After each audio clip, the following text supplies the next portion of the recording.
Welcome, welcome, welcome. We are now live on the Fundamental Friday podcast. I want to welcome to the show my good and longtime mentors, coaches, basically some more father figures in my life that I came across while I was playing basketball in Korea. I want to introduce Coach Thornton and Coach Tolliver. Coach Thornton, you want to give us a quick introduction, and Coach Tolliver, you Yeah. can follow after. Okay. Hey y'all. This is I'm Roger Thornton. Um, let's see. I've been a basketball lover. That's where you fall in love with coaching, and you get to get in touch. There's no other sport where you get to bond with people other than basketball.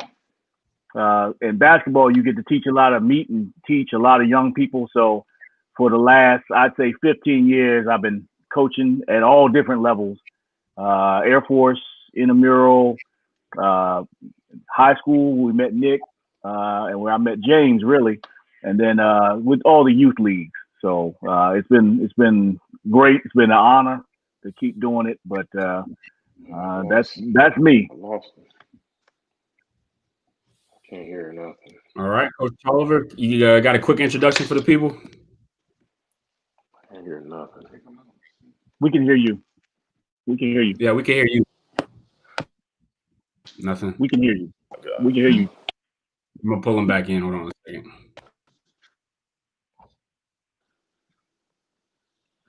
Coach, you good? Hold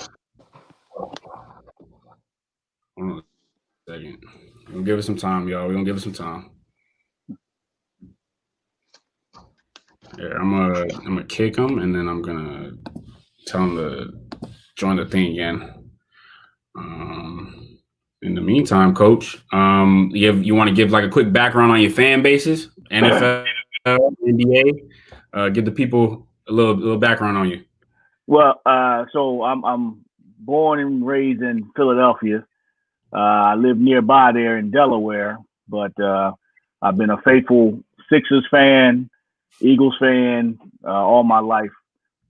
So it's really rich there. They're passionate. Most people don't like us, and we don't care. But as fans, we love anybody who lays it all on the line. You don't have to be the most talented, but you first got to dive on the floor. Philly loves you, and once Philly loves you, there's no coming back. So we always say Allen Iverson could never buy a beer in Philadelphia. Somebody would always have his tab. And there's a couple people that Philadelphia will always love. But there's some people we will always hate, and Right. most of them are Cowboys. So that one runs deep. So Cowboy fans, and the thing is, I guess it's my curse. All of my close friends are Cowboy fans. I know. So so it's like, all right, maybe they're fans. Some of them that I meet are really good people. And I guess that some of y'all are just a little too perfect, and God made y'all Cowboy fans to kind of even out and balance your chi, because in Philadelphia, we it's not anything violent. It's a heckle thing. I mean, Philadelphians heckle other Philadelphians. You could be at Right. an Eagles game, and in the old days, they used to fight about who they thought would be the starter. And then other fans. I had a friend who went as a Giants fan, went to a playoff game. He said he was glad that the Giants lost. He said because they were just unmerciful. They were just going at them, talking personal, talking about people's mamas. They made it an art form. And he just gave me the tickets. He said it was such a bad experience, he don't even want to remember it. Playoffs or not. But hey, James, you back? Yeah, I'm about to say, Coach, you back? Yeah, I think I'm back for a minute, man. It's having some kind of technical difficulties over here, but We're good. We're good. I'm Can glad. y'all hear me? Yeah, we can hear you. Can you hear me? Yeah, we're good to go. So, hey, we left off on a quick introduction. You got an introduction for the folks? Y'all are going in and out. You good? Yes. Real quick. Again, my name is Coach Tolliver. Yes, I'm good. You hear me now? Yeah. Okay. All right. So again, my name is Coach Tolliver. I'm here in San Antonio, Texas. I've been coaching around the world for quite some years now. All ages, all phases, all talent levels, all skill levels. Started out coaching youth center basketball back in, I want to say 2002 or so. So I've been around the game ever since then. Former college player, played for Kennesaw State University as well. All right. Let's see. Appreciate that. I can't hear. Can you hear me, guys? Yep, we good. Yeah. It's a little delayed. Oh, yeah. Coach, you good? Good? Okay. Yeah. All right. It's a little delayed, so we might have to just work with it. But basically, Yeah. I mean, can you hear me, guys? just Some problems Yeah. over here. yeah, we got you. Yeah, I can hear you. Yeah, we good. So, but yeah, just to give a kind of quick background on us three as a trio, for those of you that may not know us, I went to Korea. My parents got stationed over there. I want to say the back end of my junior year, and it was just a quick, easy onboarding as far as these guys welcoming me on the team, transitioning me to, I guess, overseas quote unquote basketball. It was a different style of play, and they made it the easiest possible transition that I could ever ask for out of any two coaches, along with Coach Floyd, who unfortunately couldn't join us today. But Coach Tolliver was the head coach. He was running the show. But I mean, Coach Thornton, I got to give it to you, man. You had us mentally prepared. I tell you, if I have to give you credit for one thing, it was you got our minds right, and that's 90% of the game right there is getting our minds right. Coming into any type of game. So Yes. yeah, we had good memories, good times, and it's definitely something I enjoy looking back on. So without further ado, we're going to go ahead and get the show started. With our first topic of the day, we're going to start out with a simple start bench cut, gentlemen. This one is going to be a small forward edition in the NBA. Okay, small forward. I sent you guys an outline so you guys know who the players are. And I'm going to throw it here on the screen. So, Coach Thornton, we'll start off with you. You give us your three candidates and why you would start bench each one. So, the three small forwards today are going to be Kevin Durant, Scottie Pippen, and Larry Bird. Ooh. All right. So, I would start Kevin Durant. I would bench Larry Bird. And Wow. I'd cut Scottie Pippen. Wow. Wow. I didn't expect that. Why the benching of Larry Bird? So, is a comparison between him and Durant. Yeah, modern day, he couldn't keep pace with Kevin Durant, but Right. Kevin Durant could keep pace with him. The Right. length, the ball handling, the athleticism, it's just Right. it puts him at the top. His perimeter shooting, but his mid range, and he can take it all the way. Then he adds that defense. So he might be a little bit light for the rebounding, but he makes up for it in his defensive. His off ball defense. So he gets it just because skill, physical attributes, athleticism. But then Larry Bird, is from Philadelphia. He's one of the people we kind of sworn to hate at birth, Right. but he killed us for so many years, and it's like, why can't y'all stop this guy? Can't run, can't jump. But I loved it that he worked so hard, and I learned when I started liking him when he found out how hard he worked. He was a gym rat, and he worked with whatever he had, and he worked and worked and worked, But then I had to cut Scottie. Scottie brings a lot to the table, but it's not as pronounced. He's not the leader, and this is before all that. We'll get to that later, all the last dance stuff.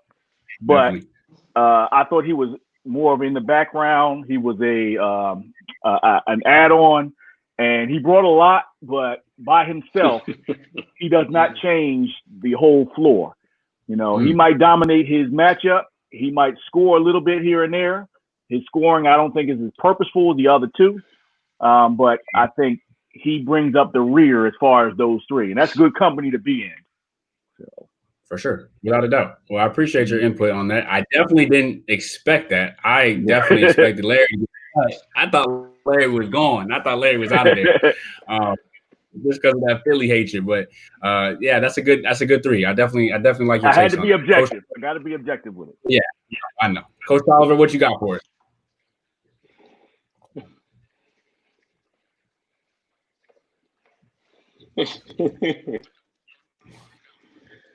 All right. Again, for me, it's pretty similar, but Kevin Durant, of course, I'm gonna go with him. That's just a no-brainer. I think he's, if not the best player in the NBA, um, uh, really close second.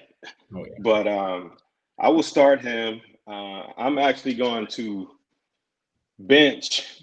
I'm gonna bench Scotty. Okay, I'm gonna bench Scotty, and I'm cutting Bird. Okay. I'm All cutting right. Bird.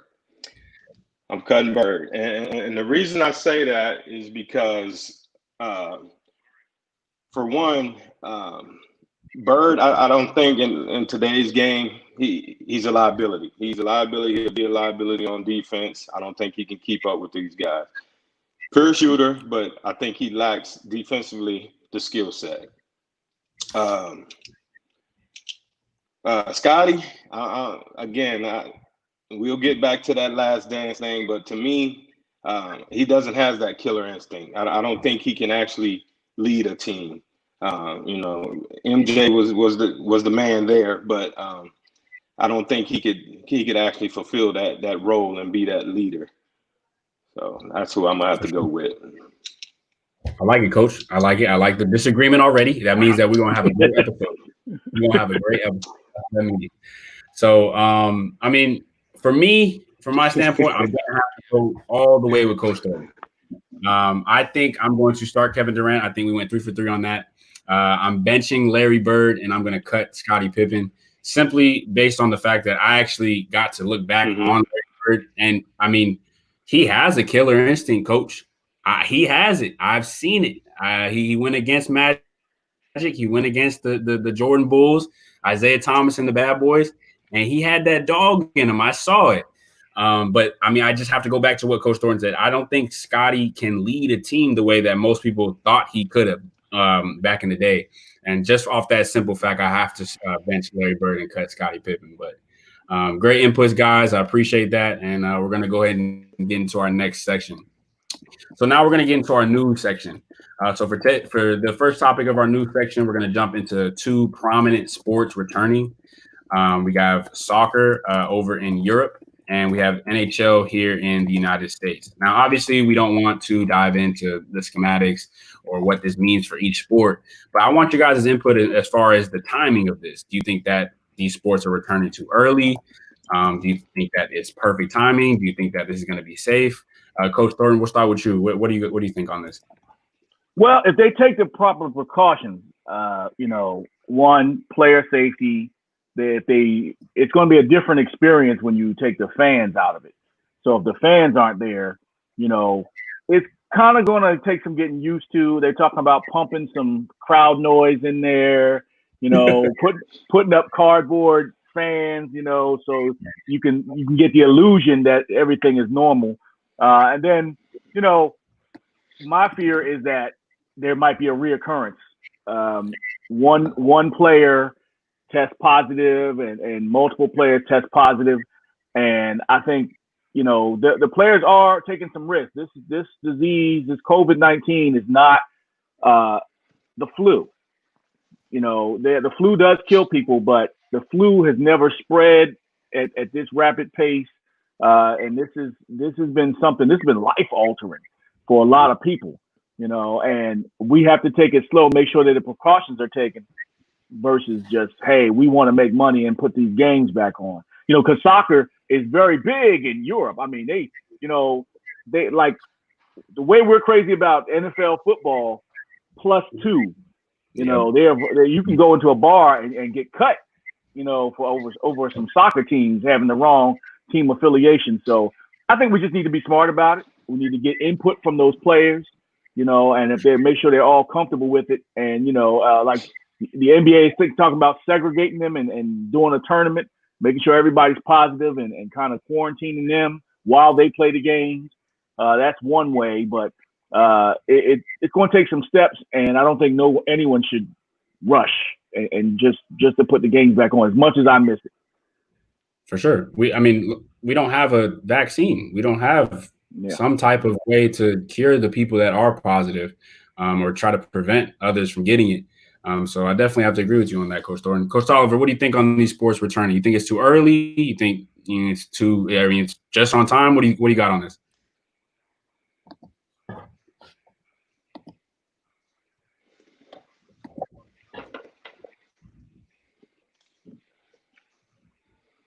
Well, for me, I'm excited to hear that there's a chance that it could be returning, or any sport returning, for that matter. But again, it's all about the safety of the players, the fans, everyone. So there have to be some type of protocol in place. Again, there's got to be. It's got to start somewhere. It's got to start somewhere. So they might be the ones that lay that format out for the other sports to return. You know, I don't know if it'll work or not, but I think for the most part, all sports will come back. It's going to be different.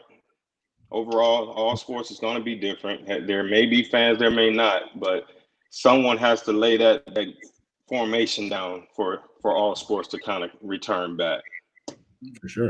Somebody's got to. For me, I'm kind of on the fence with it. I would love to see the sport come back, all sports, but for me, again, it's the safety. Yeah, but somebody has to get it started and set a platform for the rest of the sports world. Without a doubt, I definitely agree with you. On all those points, Coach. Shout out to Chase here, man. It's been a very long time since I talked to Chase. I haven't talked to Chase since probably on his birthday. We just say happy birthday, hey, what's up every now and then. But I heard you're doing well, Chase. So say hello to the family for us. Yeah. So moving on to our next topic, The Last Dance. It was something that was well needed, especially on my end. I mean, I'm a younger cat, so in our generation, we didn't get to see the nitty gritty stuff about the Bulls. We didn't get to see the actual competition that they, ran through. There was definitely a lot of stuff I did not know. There's a lot of stuff that I missed out on, and I'm happy to see. So, Coach Tolliver, we're going to start off with you on this one. So, any Last Dance thoughts as far as, was it mediocre? Was it subpar? Was it better than expected?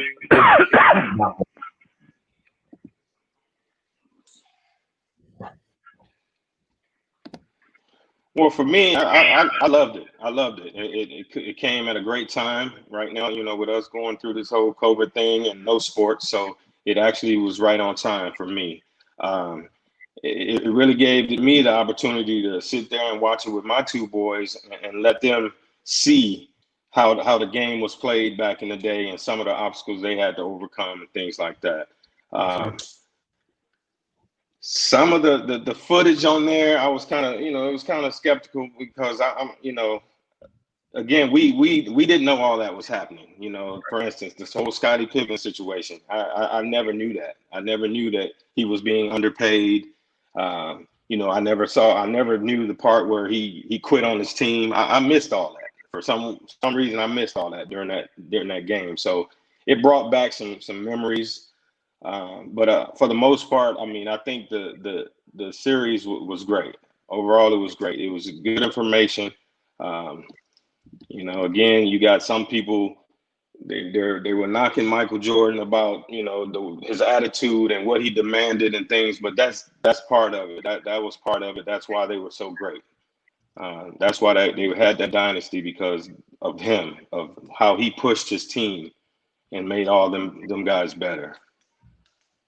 Without a doubt. The slander he took from the episode when he started, when they asked him about how his reputation as a nice guy would be, basically erased because of all the stuff he was saying. That's how they won back in the day. I mean, I saw where he was literally mentally bullying Scott Burrell, like mentally just attacking him. I mean, but he had to do what he had to do to take care of business. Coach Thornton, what do you got on The Last Dance? So I loved it. It was timely. and it had you waiting for Sunday. Who waits for Sunday at 9:00? Over here on the East Coast, it comes on at 9:00. But don't my brother, we would have barbecues and we tell everybody, look, this got to wrap up by like 8:30. Because I got to be in place, not just sitting there, but I got to have my beverage, my snack, and all that. So it definitely took me back, because during that time, so my parents moved me and my younger brother out to New Jersey, and you couldn't even get cable out there, so my father got a satellite dish, and that's all we had. So we could watch every basketball game everywhere, but we start with the Bulls, and then we see who else comes on. And a lot of that stuff, like James said, we didn't see the background, some of that stuff that was going on with Scotty. I knew about him not taking the last shot, and I knew he wasn't happy about it, but I didn't know he just quit, and then, his contract thing, it wasn't something I was into. I was into what was on the floor, but it definitely showed the other side. It was a little bit honest.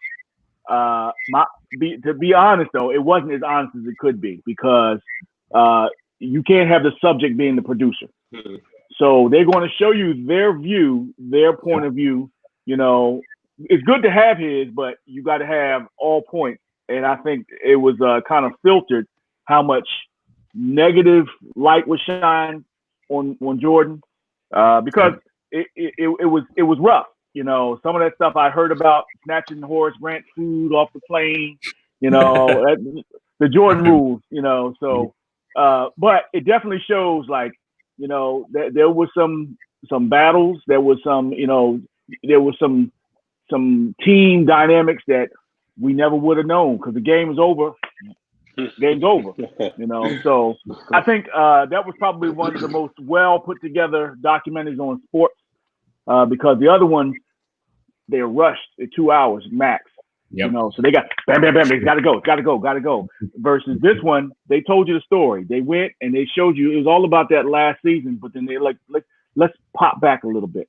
Pop back a little bit and show you, why does this point show a little bit of relevance to them. So it gave us a little bit of context. And there's more out there. I figured, it would start the Google searches from the young dudes. But that was me and James' era from watching basketball. That's what we grew up watching that, and we said, you know what, we got to do that. I got to do that move. I got to play like that. So, it gave me a good flashback, and gave me some other stuff, some new stuff that, I consider myself a basketball historian. I'm like, I didn't know all of that. So it was great. For sure. I'm glad you both enjoyed it. I definitely enjoyed it. Like I said, our generation was like just doing, and then the behind the scenes stuff. I mean, we didn't even get to the Rodman issues. Right. His 48-hour vacation. I mean, like there's a lot of stuff that we definitely enjoy watching them. The timing of it was just perfect, because we needed something to save us, some type of sports to save us. So I'm glad you guys both enjoyed it, though. But moving on to our next topic in the quote unquote news. I mean, guys, we can go about this topic for a whole episode if we want to. We're going to keep it short and simple. Okay. It's between two guys. If you want to bring another guy into the conversation because he has stats or accolades to back him up, by all means, go ahead. But I mean, our candidates are simple: LeBron and Michael Jordan. Coach Thornton, who you have in your group? So, curveball. I love LeBron James. I love Michael Jordan. I think LeBron is better. But he's not the GOAT. Until you can get the 38,000, they say, it was a trick shot. It's a shot that no one could stop. So nobody could stop the fadeaway. Jordan's fadeaway couldn't be stopped. Which guard was using that? So he innovated something that gave an advantage to his game. Likewise, Kareem did all of that. But between the two, LeBron is more functional as a basketball player. Jordan was the most terroristic scorer human being to put on the court. But I think LeBron James has shown multiple teams he's been able to duplicate what he's doing. Now, the thing is, that Jordan has is the 6 rings, not just the 6 rings, because Bill Russell got one on his toe, you know. So Right. it's like Jordan, the mystique, because they didn't lose, and because it was cut short, and we're still guessing, could they keep going? You know, he's Right. got the mystique going for him, and he's got the unfinished. But he's got to deal with LeBron is not finished, you know, and Yep. both of them have to contend with. You're still looking up at Kareem, you know. So Wow. as far as MVPs and championships and scoring and rebounding, I mean, you know, he figured out what he could do. You know, he wasn't dunking like Wilt on everybody. You know, he was kind of skillful in that, and is a better passer than most people think. So I say LeBron over Jordan, but Kareem over them both. Wow, that's a curveball. I definitely didn't expect that, but you're not lying and you're not wrong at all. The stats and the accolades are there. And let's not forget what he did in college. I mean, I think he went 88-4. Like, we can't forget about Kareem when talking about this conversation. And they weren't allowed to dunk, so they in his era they stopped him from dunking. So the Luau Simbo rule. I do remember that. Remember that. Well, that's an interesting take because it's about to take a turn with this man. Yeah, I know it is. Oliver, what you got for us, man?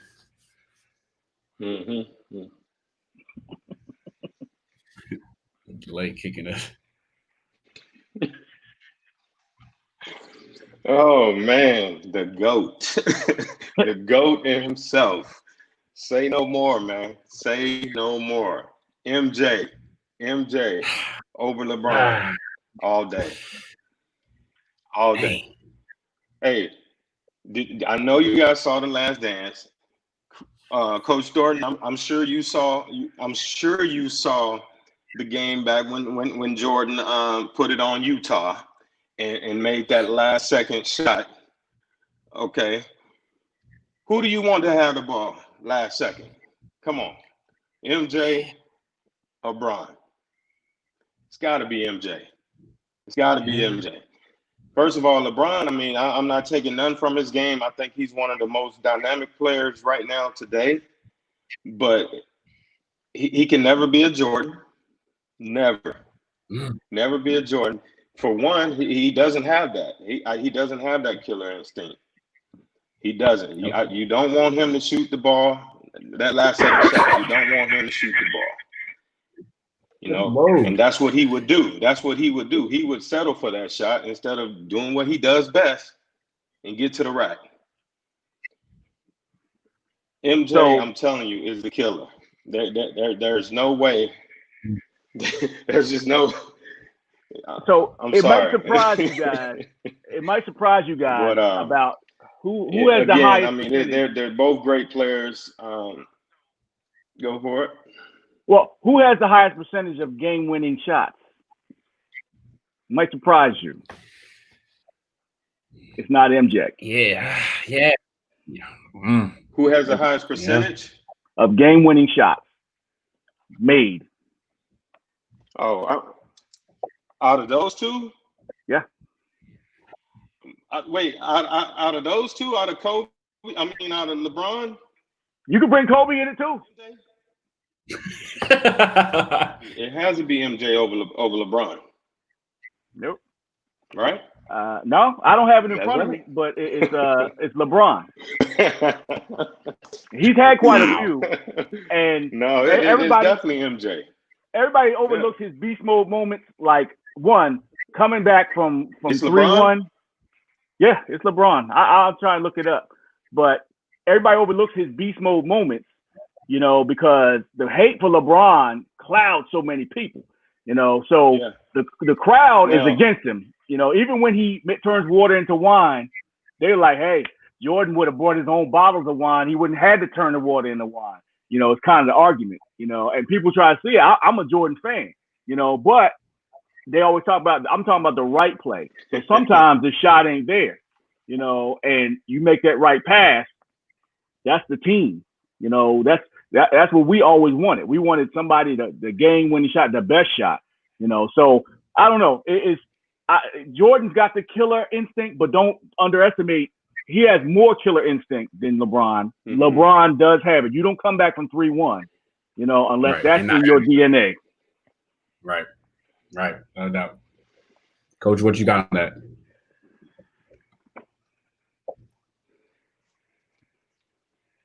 Right. Now that was one playoff series. That was actually one playoff series, right? Mm-hmm. That was big for him. But how many series have Jordan did that? How many rings does he have? He did that every time they in the playoffs. Every single time. He had to have that killer instinct. Yes, I'm not taking nothing from LeBron. He did it. He did it that 1 year. Other than that, that's it. Well, no. He's done it several other times where, so let's put it like this. A lot of times, a game-winning shot, everybody's not always in that position. But when he was never afraid to take it. He was never afraid to take it. But here's what I say about rings. If we're talking strictly rings, then we need to talk about big shot Bob Horry, because he's got more rings than Jordan.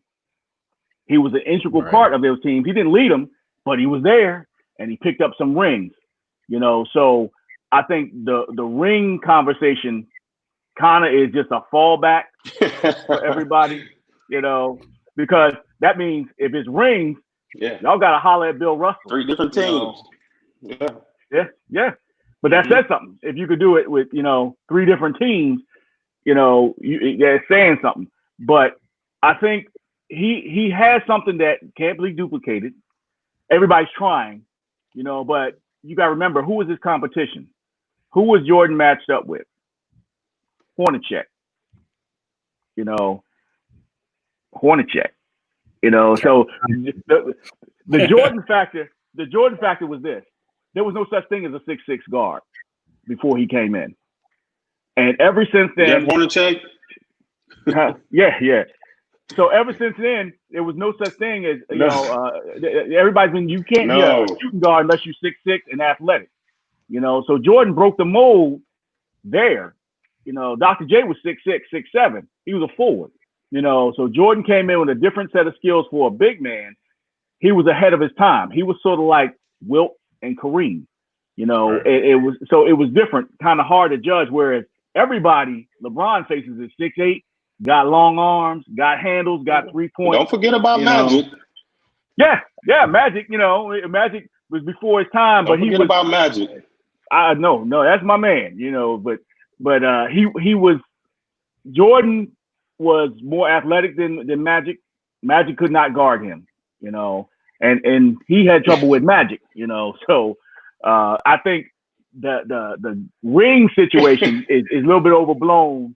When it comes to, hey, who was the greatest? Because, like you said, they always say Jordan was 6'6", but LeBron never got swept. That's the other part of it. LeBron took Boobie Miles, what was it, Boobie Gibson to the championship. They ran into the Spurs. They ran into your Spurs, but he just took the janitor and the paper boy to the championship.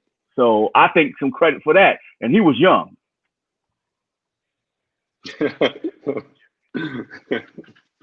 Well, listen, guys, we got to get going. I know, like I said, we got okay. On this. Go forever on this, but we got to cut it short. I know we'll probably. I'll give you that. But I'm telling you, there's okay. It's delayed, so I got to move on. It's all right. We good with it. Shout out to Mr. Harris here. Appreciate the love. He got something here for you, Coach Thornton. Brian Russell guarded him most of the game. I lost you. I got it. We're just gonna, and then he's gonna join back again. But yeah, Brian Russell guarded him most of the game. But listen, Mr. Harris, Brian Russell is not KD. He's not Kobe. He's not he's big athletic guard. So I got to go with Coach Thornton on that. The competition, the size, the athleticism is just different today. It's definitely different. But yeah, we're gonna have to move on to our next section of the podcast. It is going to be the debate section, Coach. So in this section, we're going to move on to a new sport. It is going to be the NFL. So with the NFL, we're just going to pick division winners. Between each division, you're going to give me a winner and why you think they're going to win that division. Obviously, for the viewers that don't know, we're going to save the NFC East for the end.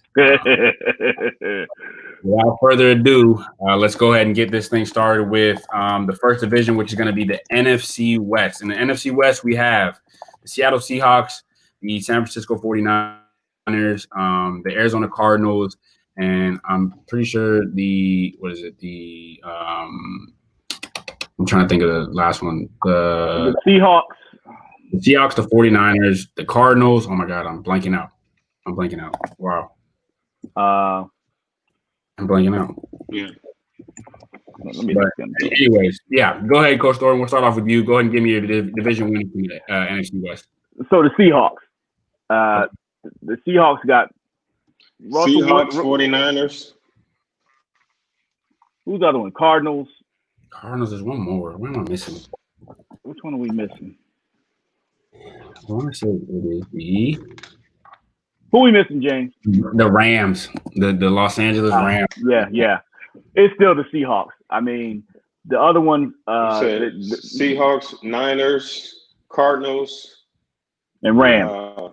Yep. Cardinals, the Rams. Yeah, the Rams. Yeah, the Rams, their heart pumps Kool-Aid. Somehow they wilt under pressure. And the Seahawks are just the opposite. They punch above their weight.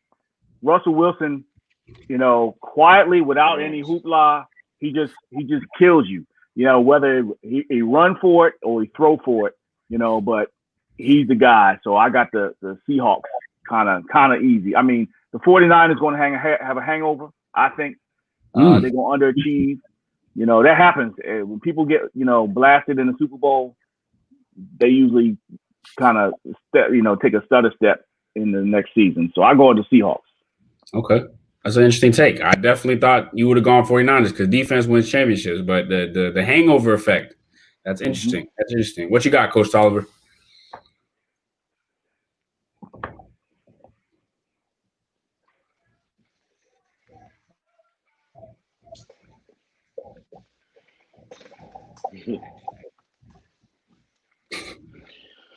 For me, I got to go with the Niners. I'm going to go with the Niners. First of all, I think they have a lot of talent all across the board still. They were young. Oh, man. Just cut out. I'm going to just text him. Because it's not worth it. I don't want to embarrass him or embarrass anybody anymore. I'm just going to text him. But, yeah, I mean, the 49ers is a tough one, Coach, because that defense is strong. Mm-hmm. But I just don't believe in the Garoppolo train. I don't. I'm sorry. I can't do it. I don't think he's a true NFL quarterback. He is a good system quarterback. I just don't think he can take them back to that spot again. What about Arizona? What are your thoughts on Arizona? They're young. They're up and coming. Yeah, but liability. They're going to be all right. They're going to be good and entertaining. But I don't know where the rest of their defense is. They have a lot of new parts being thrown in there. Not sure if Peterson going to be sticking around or is he going to be traded? Are they going to try to rebuild? So the defense, and they have the receivers now, and they have the running backs. They have a lot of things and a dynamic young quarterback who will burn you the same way, kind of like a Lamar light. He'll do a little bit, but he likes to stand in the pocket a little bit more. He got something to prove back there. So they might be an upstart, but the division's too tough. It's just going to kill them. Without a doubt. And I think, we're not missing the Rams. I just think that the loss of Todd Gurley, along with a very disappointing season last year, kind of showed us. McVay has a system there. He's one of the smartest coaches in the league. I just think that they don't have that. In fact, Jared Goff is not that NFL quarterback that's going to lead you. I don't think he should have got paid, in my opinion. But yeah, that's my take on the Rams. But I definitely have to agree with you on this one. I'm gonna go with the Seahawks. Russell Wilson, the most consistent quarterback in football, as we know. But I definitely like your take. Moving on to the next division, it's going to be the AFC West. And this one we have the Chargers, the new LA Chargers, the Kansas City Chiefs, the Raiders, and the Broncos. So, Coach, AFC West, who's going to be this one? I'm pretty sure we're going to sweep this. Yeah, it's going to be it's going to be Kansas City in a breeze. I think LA got too many new parts, new quarterback situation. So they're unsettled. And then we go to the Raiders have a lot of new toys, but they don't have consistency. I think they're going to make a little noise. I think they might come in second. Denver's a question mark. They always come up with a good D, but their offense is suspect. And if it is improved, it's still going to be average. Right. So I think I think Kansas City going to break some records this year. So I think people they don't even need a defense. I was like, because y'all couldn't score 42 points on us, so that's what they're going to rely on. Scoring 42 points every week and do what you can, For sure. Coach Tolliver, what you got on the AFC West? AFC West, for me, I got to go with the Chiefs. I think they still going to be in the thick of things. Coaching staff, they haven't lost nobody. They still going to be there. Mahomes is in his prime still. So I really feel like those boys, they're going to be ready and they're gonna win it all again. I think so. We're going to go 3 for 3 sweep here. Yep, we're going to go 3 for 3 sweep. I think the Chiefs run away with it. Like I said, the Chargers, I'm sorry, Dre. So tell your dad I apologize. But that quarterback situation over there is scary. That defense is young and athletic and nasty with Bosa and Melvin Ingram, along with Derwin James in the back there. Mm-hmm. It's scary. It is, but I just think that offense is very, very, very suspect right now. We got a comment here, guys, from my boy John. He says Denver sneaks in as a wild card. It's a tough take. It is. It's a bold take. I just think Drew Lock, I don't know where this hype train came from. I don't believe in him. They're young. They have a running back committee, if you guys knew about Melvin Gordon getting over there along with Phillip Lindsay. So I don't know. It's a tough situation in Denver, but I just think they're young. They're definitely on the up and coming, though. The next division we have is the AFC East. In this division, we have the New York Jets. We have the Patriots, the Buffalo Bills, and the Miami Dolphins. Coach Tolliver, we'll let you start off with this one. The AFC West, who you got? Whew, this is a tough one. For me, I'm still liking the Patriots. As much as I want to say, no Brady, no Patriots, but I can't say that. As long as they got the mastermind of football, which is Bill Belichick, I think they're going to be in the running again. They've always had no-namers other than the Brady. So I really feel like they're going to put it together and be in the running again. Okay, interesting take. That is interesting. No Brady, no Patriots, but you don't believe that, huh? No, Patriots are going to be there. There's just no way they won't. They will be there. Wow. All right, Coach Thornton, what you got? Because I see you shaking your head over there.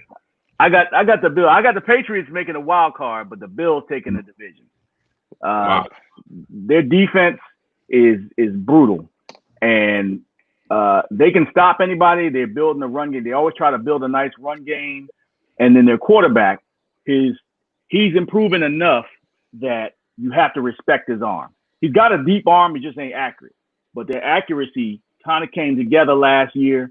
But they're going to try and run you, and he's got a different running style than Lamar Jackson. I'm a little bit fast, but if it comes down to it, I will run a cornerback over. So he's a different thing that they got to account for, and I think they game plan that. It's not just an accident. So I think the Bills take it. The Patriots wild card. Jets will be improved, but not that much better. And the Dolphins, I think they're going to hover around 7 games won, and still at the bottom. But there'll be a problem. Last year, they stole a whole bunch of games. They did. The Dolphins are scary because they've gotten a lot of offseason additions that a lot of people have. I don't know if they noticed, but they got a good defense over there now, led by a pretty good head coach in Flores. So the Dolphins are a sneaky one. I'm going to have to agree with Coach Tolliver. I cannot side against the mastermind of football. You put Brady in a system that won.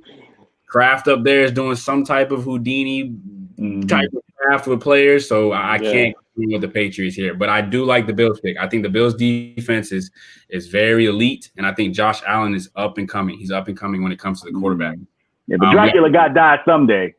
Oh, yeah. Listen, I believe in Stidham or whatever. I believe in him. Yeah. We got a comment from John again. He says the addition of Stephon Diggs puts the Bills over the top. That is a great piece. The Bills definitely picked up a good receiver in Diggs, but like I said, I just think you cannot side against Bill. I don't think you can. No, you can't. All right, gentlemen, we're going to move on to the next one, the NFC North. In this division, we have the Minnesota Vikings, the Green Bay Packers, the Chicago Bears, and the Detroit Lions. So, Coach Thorne, we're going to start with you. Who you got in the NFC North? Wow, this is the hardest one. I would say the Vikings because they have a lot of what they need. They lost Diggs, but I think they can build by committee maybe 2 or 3 other receivers.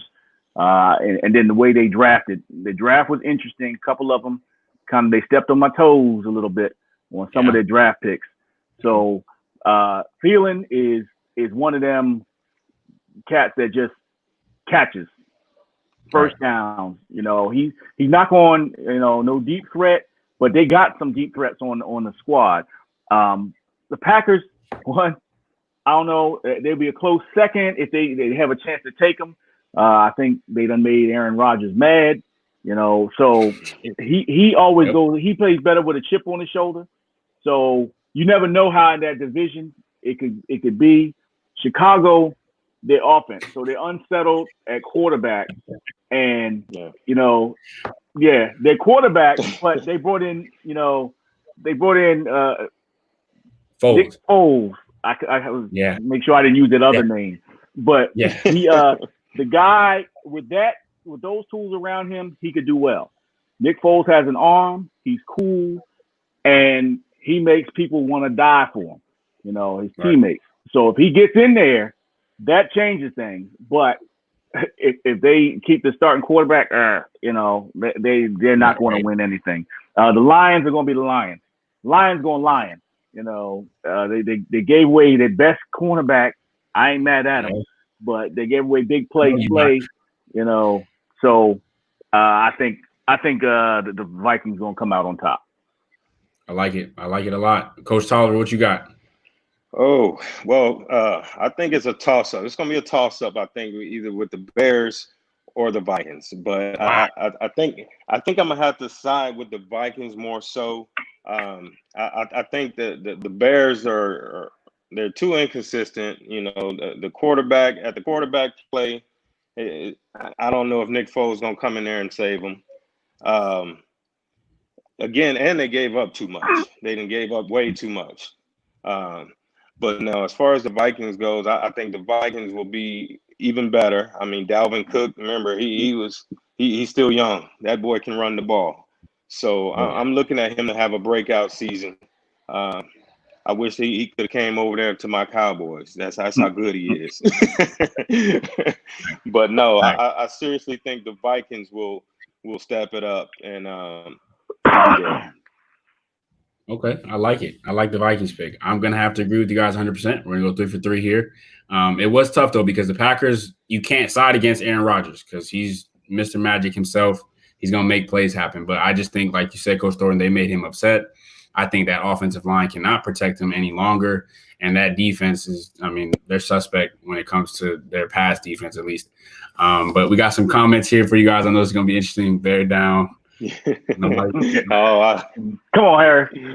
Yeah. Hey, what about the Bears? And then he says that he agrees with Coach Tolliver, but he hates to say the Packers might be 2 with the Bears 3rd. I definitely have to agree with you on that one, Ms. Harris. I even think that the Bears finish last. If you guys start Trubisky, call it a wrap. Call it a season. Call it a season. It's over. Yep. All right. Gentlemen, we are moving on to the AFC North division. In this division, we have some heavy hitters. We got the Baltimore Ravens, the Pittsburgh Steelers, the Cleveland Browns, and the Cincinnati Bengals. So, Coach Tolliver, we're going to start off with you on this one. Who do you got coming out of the AFC North? Whew, man. For me, I'm gonna take the Bengals on this one. I'm gonna take the Bengals. Whoa! Yes. Hey, it is time. Listen. It is time for them to be relevant again. They had some good picks this offseason, so I'm telling you, I think they gonna turn it around. Coaching staff wise, I think they got a great coaching staff, offensive coordinator.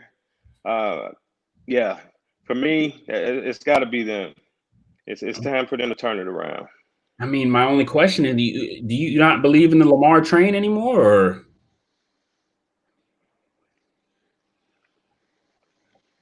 Or? No, well, I mean, Lamar can't do it all by himself. I still think they don't have a supporting cast over there still for Baltimore to do it. I really don't. And if he have to use his legs like he's been doing, it's going to be over for him soon. Okay. Interesting. The Bengals. Wow, Coach. Yeah. I'm going with the Bengals on this one. Wow. Remember that. Remember this. Yeah, I remember. I will. Watch. So I'm going with the Ravens.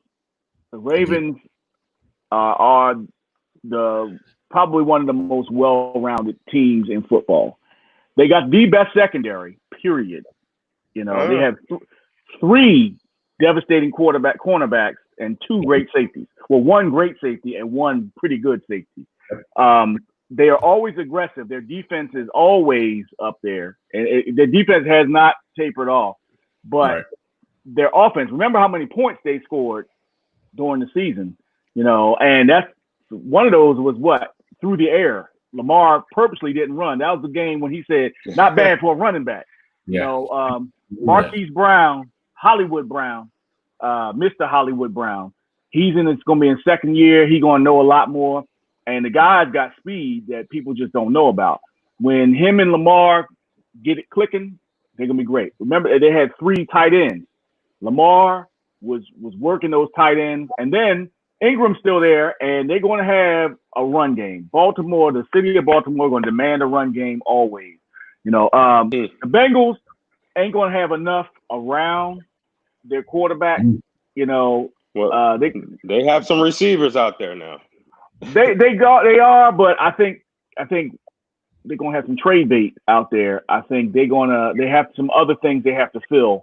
I think their secondary is getting older. And I think they're going to have some things that you can't put that on a young quarterback that he has to make up for defensive.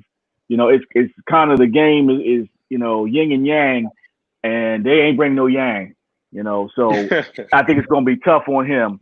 The Browns, I think the Browns will come in second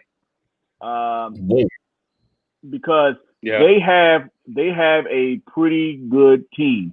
I think they have the drama factor that pulls them down. I think they want to be seen. I think, you know, they want to shine versus want to win, you know. So, and then the Steelers, Big Ben, we don't know where he's at, but I think they take a step back this year. And I think that's when they start looking at, do we replace Ben after this year? I think Ben, you know, quarterbacks age at halftime, you know, of one game, and then bam, they're done. Let's see. So I say Ravens, Browns, Steelers, Bengals at the bottom. It's just too early for Joe Burrow. Joe Burrow is devastating in college. Watch. I think it's too early. It's too early. Watch. I'm telling y'all. Now those Browns, Browns gonna be there too. They're gonna be that wild card. I think the Browns will be there because they have what it takes. It's just again, they have so much talent, and they got to put it together. Right. So, but I still got to go with the Bengals on this. I think the rookie gonna come in and make it happen. Well, you got some love from the comments here, Coach James. Bengals offense is very underrated. If Burrows is as good as he should be, and AJ Green comes back healthy, NFC will need to watch out. I definitely see that 5 years later. Yeah. I might put if. Okay. All right. You'll see. Mark my words. I will. Trust me, I'm not going to forget what you said on the podcast. I definitely wouldn't. Then my brother, or I think this is my dad, he says Lamar has got playoff experience now, so watch out. It is true. Yeah. The first round exit hurt him. I know it did. I know it hurt him. So the Ravens are come back. I'm going to have to go with the Ravens too. Simple fact, they have playoff experience. They have a well-rounded run game. If you can't stop the run in today's NFL, you lost. You lost already.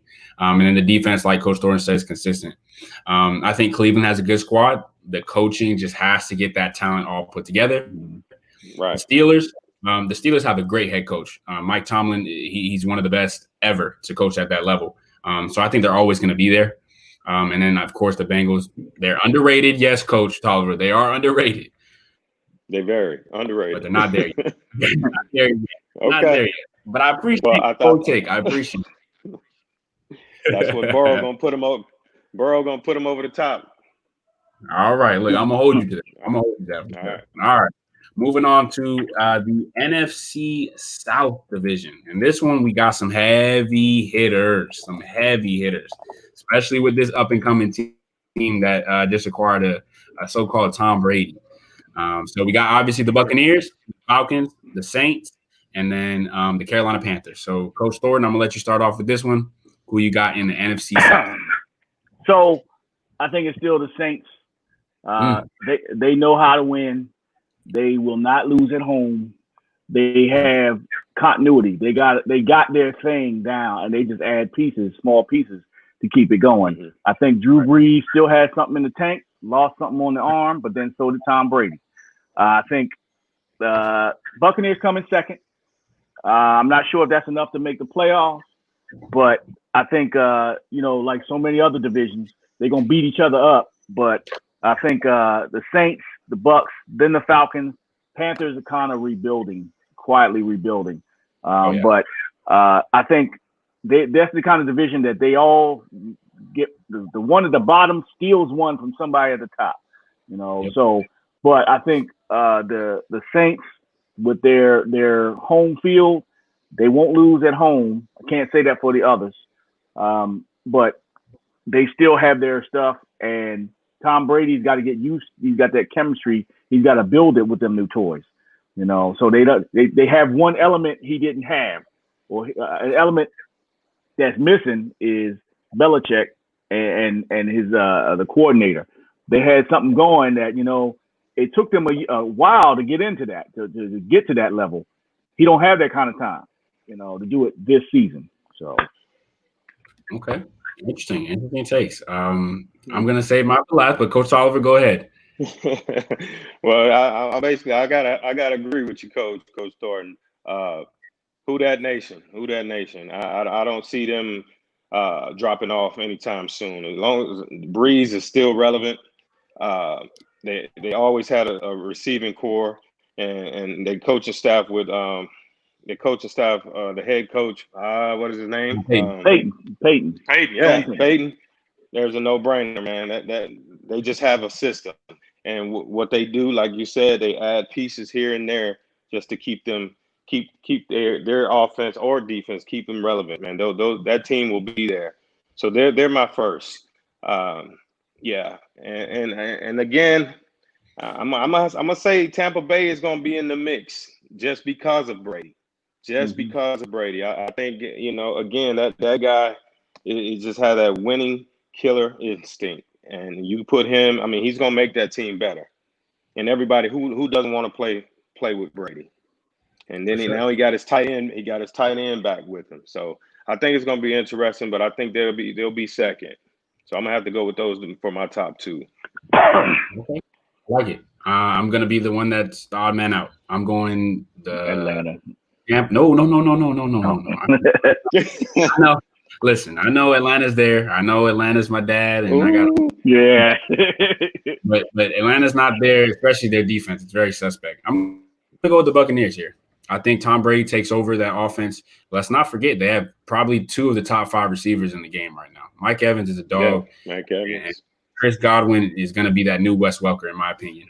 So I'm going to go with the Tampa Bay Buccaneers, but I think the Saints cut it close. I really do. But I just think Tampa Bay steals one in the dome, and that's what's going to put them over the top. But, I mean, like I told you guys, my dad, ATL with an angry Todd Gurley, that is a good point.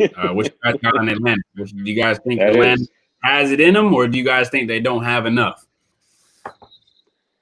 I think they don't have enough. Okay. I think they don't have enough. I mean, at that quarterback position, it's still kind of suspect too for me. Okay. I don't see them doing it. Talking about Carolina? No, Atlanta. Oh, Atlanta? Atlanta. It's just somehow they get in their own way. They have all the talent and athleticism. I just don't know how they don't put it together. So in years past, win or lose, so last couple years they've been somehow the Eagles been matched up with them, and we playing 12-10 games with Atlanta. Atlanta got a track team, and and y'all manage 10 or 12 points. So every game comes down to that, and I think they underachieve. So Matty Ice, he just doesn't impress when he needs to. He'll beat down old Tampa Bay, but he'll lay an egg against New Orleans. So it just he don't come up big when he needs to. For sure. I think Matt Ryan is the key to that team. I think if he doesn't show that he is that guy coming out of Boston College, then I don't think Atlanta does well at all. But I think Todd Gurley wins comeback player of the year. I think he's going to have a hefty season this year. My boy John once again commented. He said Emmanuel Sanders for the Saints might have been the best free agent signing of the offseason. The Saints finally have a true number 2 receiver. That is a good point, John. Emmanuel Sanders is the number 2 receiver for sure. That was a great pickup for them. They got the man of a number 1. Good grief. Oh yeah. Mike Thomas. Can't guard Mike. Yeah, can't guard Mike. Atlanta's gonna have some nightmares playing Tom Brady twice. So I think everybody will. All right, we're coming down to our last 2. Obviously, the last one's going to be a show, but let's get this one out of the way. This is probably the most boring division, in my opinion. The AFC South. The AFC South features the Houston Texans, the Indianapolis Colts, the Tennessee Titans, and the Jacksonville Jaguars. So, Coach Tolliver, I'll start you off with this one. Who do you got coming out of the AFC South? I got the Texans. Even though we let our number 1 offensive skill player go, I still think we can do it. Quarterback piece of it. I mean, he's gonna be there. Watson is just he's nice. He's a primetime player, so I'm gonna have to go with them. I don't think they lost too much other than receiver, so I think they still got to be relevant on defense. JJ Watt, those boys they're hungry. They trying to get back to the playoffs, so I'm gonna have to go with Houston on this one. Texans. Texas for life. Texas for life. I shouldn't have expected anything else. Coach Thornton, who you got coming out of the AFC South? So I got the Texans as well. What? Yeah, they gonna miss DeAndre Hopkins. I mean, it's hard to replace. I don't think you don't miss your well till the water runs dry. Man, that cat, him and Deshaun Watson, they had it. Whatever it is, they found it, and they gave it away, So they gonna replace that. I don't think they have anybody in the stable right now. They're gonna have to develop somebody. All the other receivers are always hurt. DeAndre Hopkins is never hurt. Even if he is hurt, that means only 100 games and only 8 catches. So they can't replace that. They got to watch out for the Titans. The Titans defense. Their coach. I think all the people, if you think about the Belichick guys, they do well against people who have a system. So you notice that Belichick crushes everybody who has a system. Peyton, everybody who, the guy in the Rams. Belichick figures out your system. Right. And that's what I noticed the Titans did. They figured out the Ravens. They figured out a lot of people. Now, if you don't have a system, Andy Reid kind of does well against Belichick. because he doesn't have a system.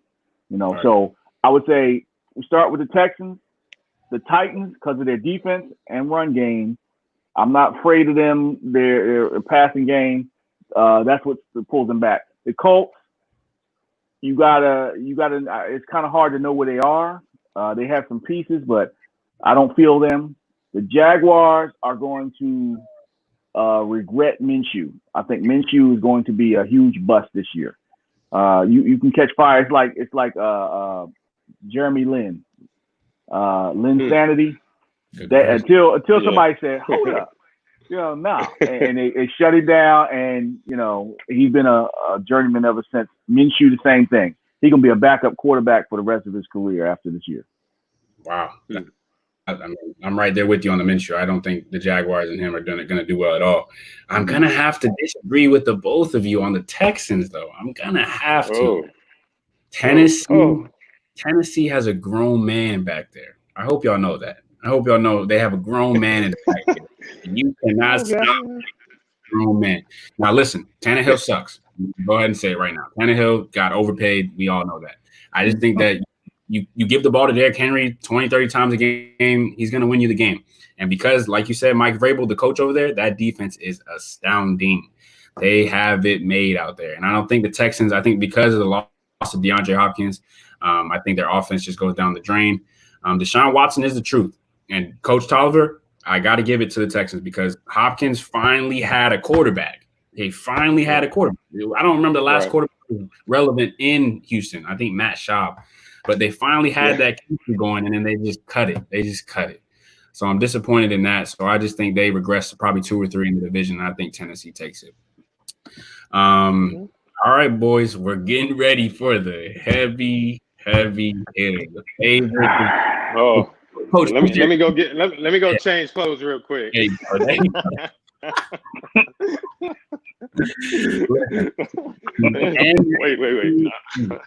Oh, he gonna really go get the shirt. No, I'm just playing. My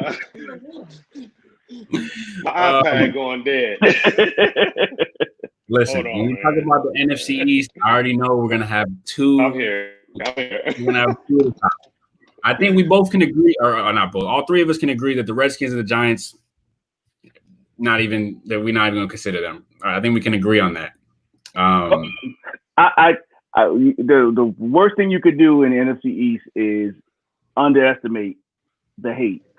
So I'd say the Redskins will do Redskin stuff, but the Giants are quietly trying to make something over there. My Charger. So I don't think it's time for them yet. My Charger. But they'll be a problem. They'll be a thorn. That's where people lose focus, concentrating on only one team. Yeah. And I think all the NFC East teams know that every game against each other is like the Super Bowl. Right. Don't let it slip. But don't get injured either. Right. So. I have to agree with you. The Giants are scary with Saquon. I mean, Saquon gave us hell on earth last year. So I definitely have to agree with you. Take on that one. Coach Gordon, we're going to start with you on the Eagles because me and Coach Tolliver are going to gang up on you. Okay? I'm going to gang up on you. So go ahead and give us why you think that Eagles are going to win this division. Yes. So they're going to repeat win. One, if we could be healthy, because Carson Wentz took the janitors to the playoffs last year. When a fully healthy Cowboys team, they didn't come through. And that was their chance. That was y'all chance last year, So I think we've improved in a lot of areas quietly. We built what we call a track team. Now, if some of them can play, some of them can contribute. Special teams, a lot of those things come in. They look at trying to build all around. But I think our running game, Miles Sanders, after like the 5th game, hey, if he had done that the whole time, he would have been all pro. So he brings a different dynamic. We always like those Shady McCoy-ish, the guy who can run it. But if you give it to him, screen game, he picks up and he makes some noise. I think Djax will be a great. So he changes the game with 4 catches, because you got to respect that, and that allows Jeffrey to work underneath. Zach Ertz and Goddard. We call him Philly Goddard here. But because you're not allowed to say the word Dallas in Philadelphia, but and our defense is much improved. So they're doing a lot.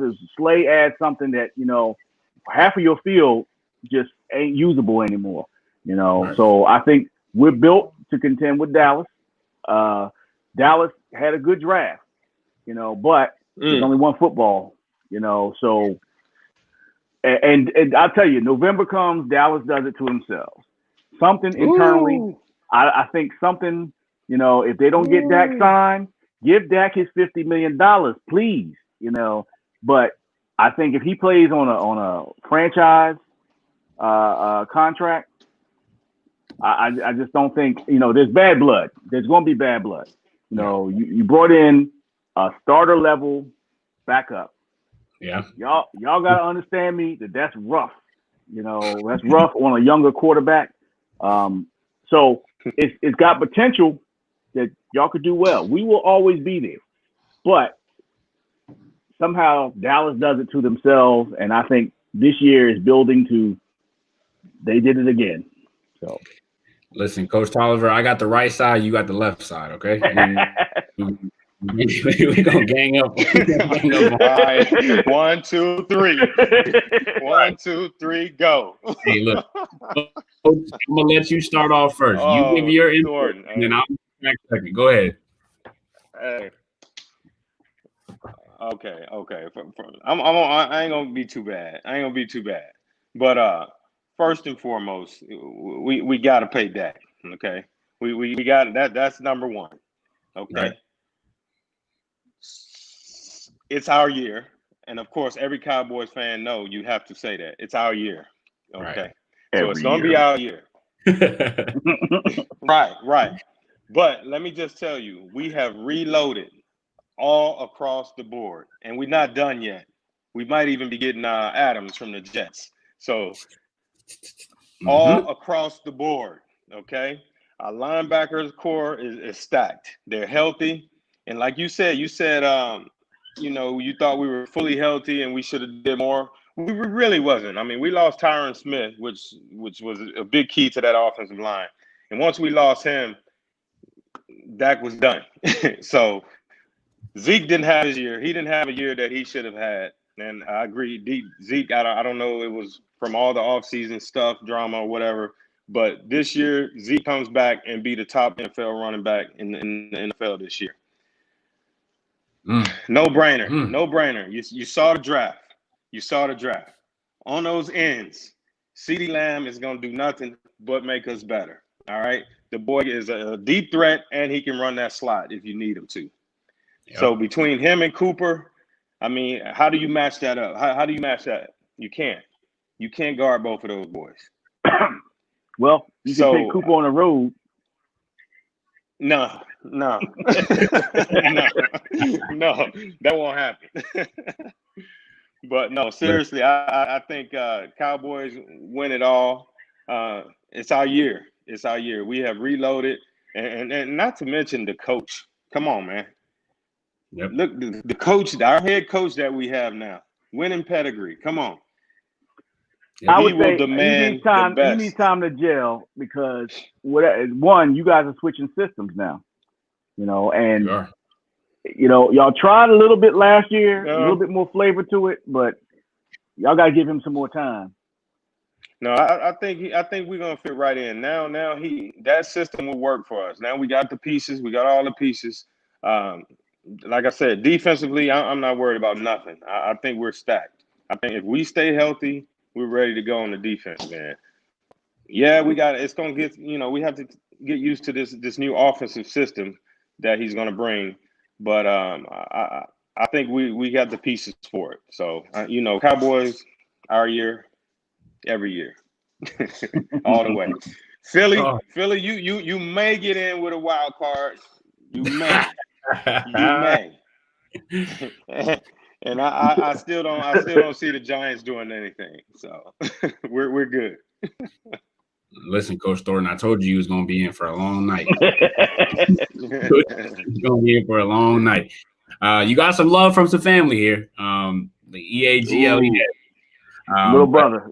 Yeah, they love from the family. You had to get some backup. You had to. I see what you did. But I just think, our offense is elite. I think we have top 3 wide receiver core now with Lamb. Zeke is a top 3, top 5 running back in the league. And Dak, he deserves money. Not all that money, but he deserves money. He's going. Listen, we will pay him. And it's going to pay off. It's going to pay off.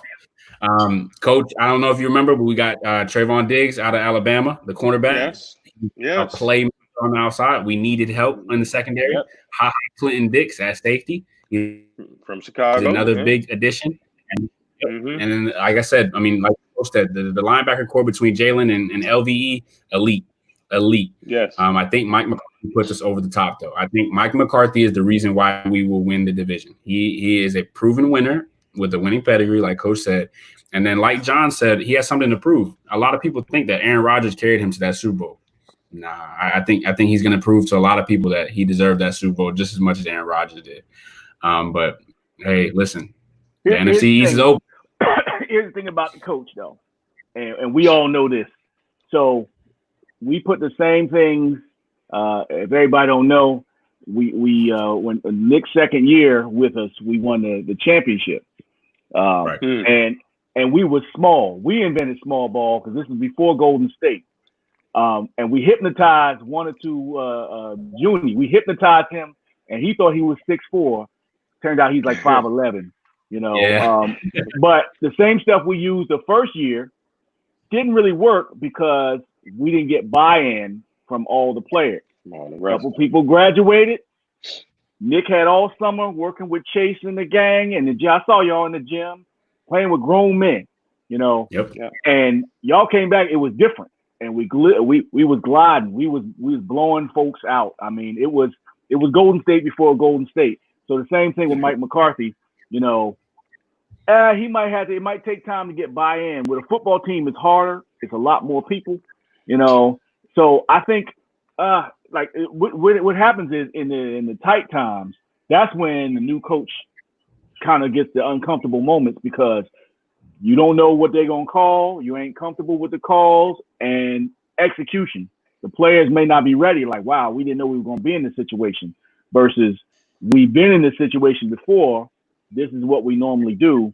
So I think they might feel a little bit of pain there, here and there, with the new coach. I can see that too. I can definitely see it take some time. It's definitely going to take some time for us to gel with him. But I think it's short time. I think it's a short time period. I think he's got what it takes. Those guys will buy in. We got some comments here. Obviously, my dad, the star without a doubt. Can't go. Dwayne, pick a side, man. And then Mr. Harris, you have no room to talk. Yeah, he them bears bear down. When your quarterback can pass for a first down, let us know. Let us know. You're right. Y'all make a field goal first. Ooh. Oh man, that was good. Doink. Yeah, right. Doink. That was good. All right, gentlemen. That was a good one. I really enjoyed that. Now for our last debate of the day, I sent you guys pictures of each NBA All-Team from, I want to say, 1988, 2003, 2011, and 2018. And these are all NBA first teams that I found on the internet, and I wanted you guys to debate which team was the best team out of those four. For the viewers, I'll throw them up on the screen as each one gets discussed. But first off, let's go ahead and dive into y'all's favorite teams. Who do you guys think comes out of this? Which year? Coach Thornton, we'll start off with you. Ooh. Man, I had to go with 88. So that would be Magic, Michael, Larry, Barkley, and Hakeem. So there's a couple of matchups that the other teams can't deal with. There's no answer for Hakeem. He's been up against Shaq, and I like Shaq. but it was wrong what you did to Shaq in the championship. Barkley has that dog in him, and he fills a lot of roles, especially the rebounding. People don't know. When he first came to Philadelphia, they was like, who's this fat kid? And after a while, it was like, yo, we love the fat kid, rebounds and just, tenacity. Bird, so he came up off my bench, and he's filling a role with players like Magic and Michael.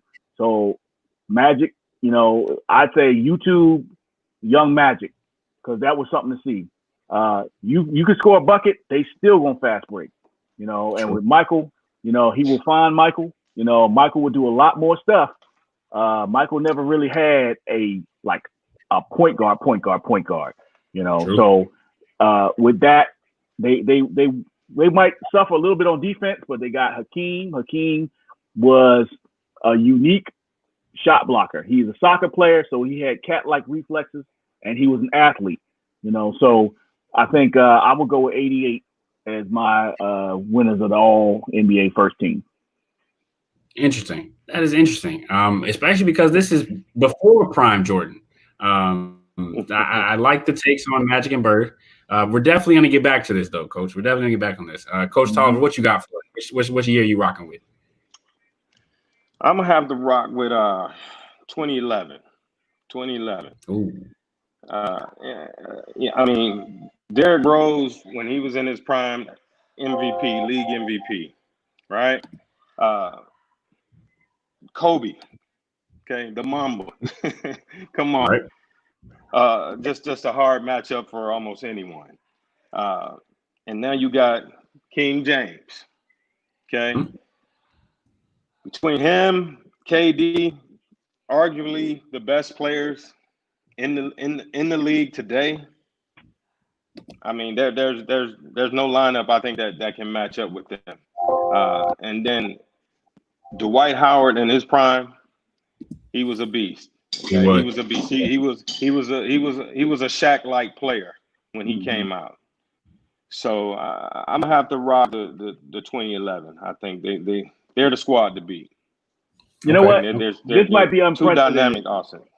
I might have to roll with them too, because I was thinking defensively, that's back when LeBron was really playing defense. He plays it occasionally now, right? But back then, they would have been slapping people's stuff all over the backboard, at every position, So I think I'm gonna roll with 11. You convince me, Coach. Yeah. But for those viewers that don't know, the 11 team is Derrick Rose, Kobe Bryant, LeBron James when he was with Miami, KD in OKC, and then Dwight Howard. So that's the 2011 team. Are you guys both confident on that? I'm confident. Man, well, look, you guys are getting some hate. What? Harris, who he gonna do? He going old school. Harris.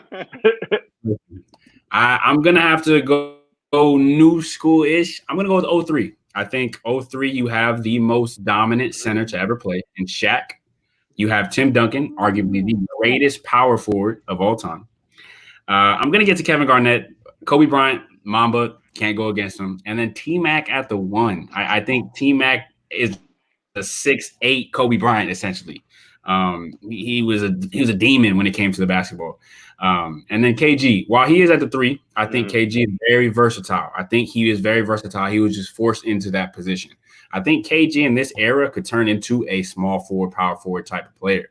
He could turn into a guy that could stretch the floor. It's just when he was with Boston, when he was with Minnesota, he was just forced into that role just because the big man was still a prominent figure in the NBA's game. But I'm definitely going to have to go with 03. But Coach Thornton, why the change of heart? I started looking at it. I was thinking, my original team, the 88 team, aside from Magic, and Hakeem, we got some defensive shortfalls, and you look at the matchup with those others. So the 11 team could put up points, but they also, as a team, they could shut you down. They could kind of, at every position, they got somebody who is not a liability. They have no liabilities. Matter of fact, defense is one of their strengths. So I would have to roll with them. I like it. I like it a lot. Yeah. So yeah, I mean, oh, go ahead, coach. Go ahead, coach. no, again, I mean, if you look at that lineup, you got D Rose at the 1, Kobe at the 2, Right. LeBron at the 3, KD Right. 4, and Dwight Howard 5. That's just. I mean, that lineup is just you can't guard that. You can't guard that. Defensively, all around, all of those boys, each one of them could have been defensive MVP for each team they played with. You could argue that. I know Kobe was. LeBron. I think Dwight Howard. He may have had the most blocks or whatever in his career during that time. But yeah, that lineup is unstoppable. Wow, you think so? Listen, we got some more comments for you guys. 2003, Timmy and Shaq in their prime. No one is scoring on them. T-Mac is unguardable. Kobe is doing Mamba things, and KG does all the dirty works. Interesting take. What do you guys have against the 2003 team? Nothing. It's just the matchups. So Yeah. Timmy wouldn't be able to deal with Durant. Yeah, that is true. He will be outside the paint, and now you got to come out, and he's gonna go by you. So right. Shaq is not a mover. I think that's he might have a slight advantage on Dwight. Dwight's a powerful guy, but he would have an advantage on Dwight, and Kobe v. Kobe. That's a wash. But KG against LeBron, I think LeBron would take him out on the perimeter and drown him. But he would have a post-up advantage. But KD didn't have a strong post-up game. He had a 15-footer. And T-Mac would be formidable against D Rose, but I think defensively, yeah, they could be stopped. Okay, interesting. Yeah. And again, you don't have a true 1 or 2. You know what I mean? T-Mac possibly could play 1. Kobe can shoot, but I don't think Kobe is a straight 2. I see him more of a 3. But then you got Garnett. You can't put him as a 3. Again, Duncan and Shaq. They'll be okay, but I'm just concerned about the 1 and 2 position with that group. Interesting. Yeah, I definitely see the mismatches that you guys created, especially at the 3 and the 4 position. I definitely think LeBron and KD win that. But I don't know. Shaq in his prime, Kobe right there with him, and T-Mac is tough. Now, let me ask you guys, this 2018 team, Lillard, he's a dog. James Harden, arguably one of the greatest shot creators of the NBA and the NBA's history. You have 2018 LeBron, which in my opinion, I think this is prime, like the best LeBron to ever play. You have Golden State's KD, and then you have New Orleans Anthony Davis. So, Coach Tolliver, what you got against this 2018 team? I don't have anything against them really. I just think for me, the 2011 team is just a hard matchup for anybody. Right. The 2018 team, Lillard, okay, he's a streaky player. I mean, he can get you buckets, but again, I mean, D Rose in his prime, I'll take him over Lillard any day. Okay, Coach Thornton, what you got on this 2018 team? So Harden. Yes, Harden is just a scorer. But his scoring doesn't. It kind of takes the rest of his teammates out of the game. Right. He's a defensive liability. And so he's gonna hurt them on both ends. Because sometimes he doesn't know I'm not on. Right. Yeah, shoot. But wow, dude. I mean, he can go. He goes 1 for 8, and he said the only thing wrong with that is he didn't go 1 for 9 or 10. So he can go open Saturday and he still won't give the ball up, when he's supposed to. So he's I don't know, I don't get his head, his basketball head. He can score, he can handle, and he can shoot, but that's not always, on. I get it. He thinks a Mamba mentality. The Mamba if he's not hitting the threes, he going to the hole. He gonna try to kill somebody at the hole. So it's a difference there. And Kobe will decide I'm gonna lock somebody up, because the situation calls for it. James Harden got one trick score, and when that trick ain't there, he ain't no good. So him alone is the biggest liability to that whole team right there. Yeah, for sure. I definitely have to agree with you on that one. I think the whole dynamic between James Harden, LeBron, and KD just doesn't work. Especially KD needs shot. He needs volume in order to be, great on the floor. And LeBron is going to demand the ball offensively because he's going to facilitate to others. And James Harden, where do you leave that at? Put him in the corner? Nah, he's not going to settle for that. So I think I have to agree with you guys on this one. I think James Harden hurts him on this. Mm-hmm. Yeah. All right, gentlemen. Well, we finished our debate section for today. I just have one more thing for us. Well, actually, let's look at the comments real quick. My dad says 1988, the two MJs, Michael Jordan, along with Magic Johnson. It's tough, Dad, but I think the 88 Jordan wasn't ready for this. I don't think he was. No. His shot just wasn't there yet. But he was tough. I got to give you that. He says he disagrees with us. Barkley will hit a couple kids in the mouth. Now, I was a Barkley fan, though. That was one of my favorite players. So, yeah. Yep. The question is which era of defense? So which era are we playing in? Are we allowed to hand check? Are we allowed to push a little bit, or can we do anything? So that's a good point there, Mr. Harris. That is. Barkley would not care, period. Yep, we know. We know. And then he says no one on that. John says no one on that 2018 team is playing defense. He's not lying. True. He's not lying. You're right. But only Akeem on 88, only Akeem and Jordan are really playing defense. The others might try, but they ain't really playing no defense. Right. Yeah. Exactly. All right. As we're coming down to a wrap, gentlemen, I just want to say I appreciate all the love that you guys are giving by hopping on the show with me. The NBA is getting ready to come back. I think the target date was July 31st. As far as teams and how many, I think they're still voting on that. I think they want to try to do a play-in for the last 8 seed or something like that, because I know in the West, the Pelicans, the Grizzlies, the Spurs, all neck and neck with each other. So I think they want to give each other a fair battle for that 8 seed. I want to ask you guys, though, who's your winner coming out with the title when it's all said and done? Coach Tolliver, who do you got? Wow. Oh, man. As bad as I want to say my Spurs, I can't go with my Spurs this year. I really can't go with my Spurs. I'm gonna have to go with the Lakers on this one. I'm gonna have to go with the Lakers. I like it. I like the pick. Yeah, I like it. And I think across the board they're stacked. Now with AD, I think he's going. He's bringing a lot more scoring power to the team. LeBron is going to be LeBron. So with that being said, you got to roll with the Lakers out of the West. Yeah. Okay, I like it. Coach Thornton, agree, disagree? What you got? Yeah, I think the Lakers, especially, y'all done gave LeBron a chance to rest. So, Very. He's gonna be, so he won't be limited. He'll be able to pick up his minutes. He's working out right now. And he's hungry for this one. He knows the chatter. Oh, the conversation definitely changes if he wins. With his third team. Wins a championship there with a new squad. And the only thing that's different is he's there.